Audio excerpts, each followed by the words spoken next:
যারা এখন সরকার পরিচালনায় আছেন, আমরা যারা রাজনীতির মাঠে আছি, আপনারা যারা বিভিন্ন পেশায় নিয়োজিত আছেন, এই জায়গাটা তৈরি করা এখন সমন্বিতভাবে আমাদের সকলের দায়িত্ব। এই জন্য সমাজের অতি গুরুত্বপূর্ণ একটি স্তম্ভ হচ্ছে সাংবাদিকতার জগৎ। সাংবাদিকরা হচ্ছেন ওয়াচ ডগ।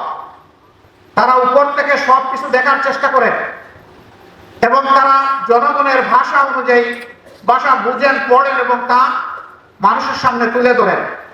এ কারণেই তাদেরকে বলা হয় জাতির বিবেক।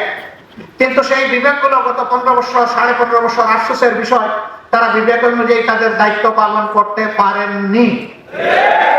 তাদের উপরে অত্যাচারের খড়গ নেমে এসেছে, সাংবাদিকদেরকে হত্যা করা হয়েছে, সামান্য একটি স্ট্যাটাস অথবা একটি রিপোর্ট ছাপার অভিযোগে তাদেরকে টেনে হেসড়ে জেলে নেওয়া হয়েছে, জাতির বিবেককে কারাবন্দী করা হয়েছে, তাদেরকে হুমকি ধমকির মধ্যে রাখা হয়েছে, অদৃশ্য উপরের নির্দেশের কথা বলে তাদের কলমকে অচল করে দেওয়া হয়েছে, তাদের মুখে এক ধরনের তালা ঝুলিয়ে দেওয়া হয়েছিল।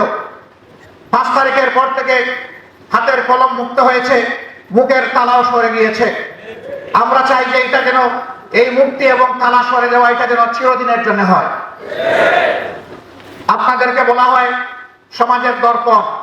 আয়না কখনো কোনো কিছুকে বাড়িয়ে দেখায় না, আবার কোনো কিছু হাইডও করে না, গোপনও করে না, যা আসে তাই তুলে ধরে।